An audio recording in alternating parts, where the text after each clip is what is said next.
Hello and welcome to this next Flip Preaching video. My name's Andy. We're going to look at the Gospel passage for the week to come and unpick it ahead of time so that we can get our heads around it before we hear it in a church service. So today it is Mark 4, 26 to 34.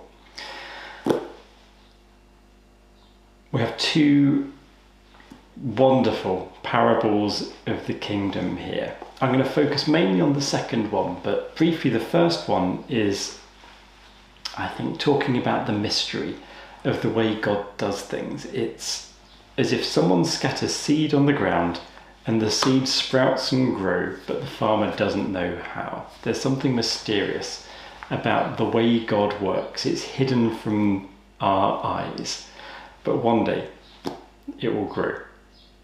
The second parable sort of takes that but builds on it. And I think it's really helpful to know about Ezekiel 31.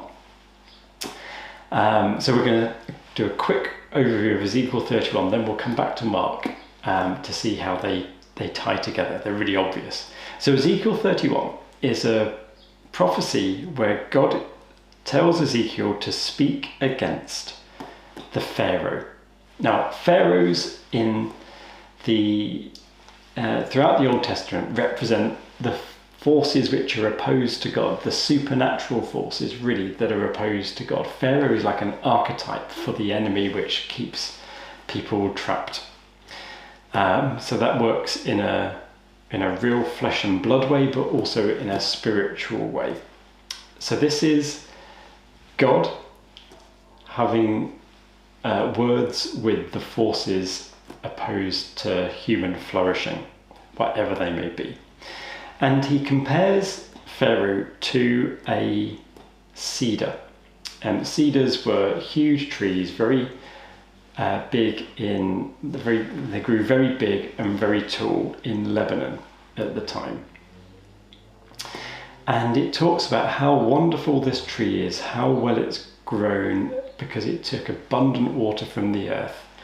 And it says that all the birds of the air made their nests in its boughs.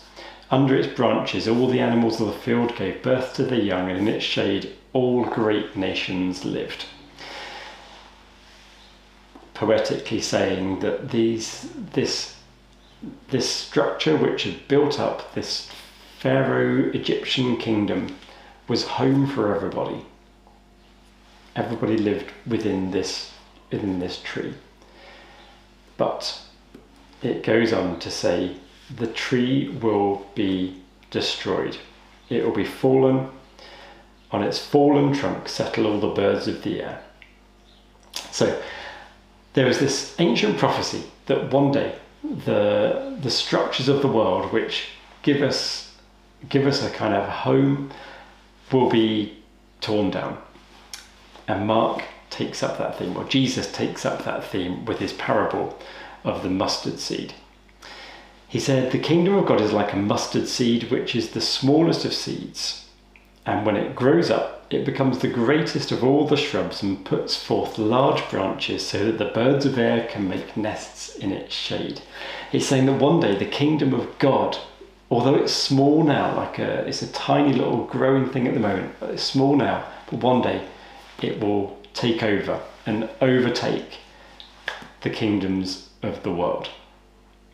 And one day the birds will transfer. They'll move from the kingdom of Egypt. They'll move so people will stop being finding their home in the things of the world, in money and status and power and violence and selfishness.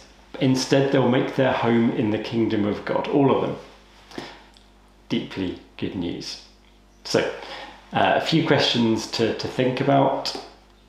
They're kind of more obvious answers, I think, for this one. But what does the parable tell us about the size of the kingdom of God now?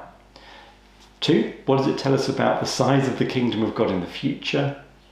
3, who are the birds and where will they find home? And 4th, as always, how is this good news for you and I today?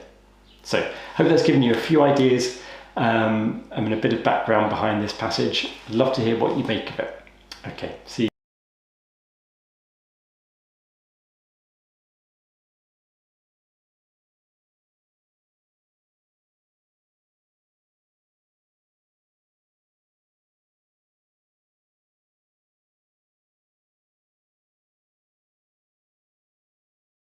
you soon. Bye bye.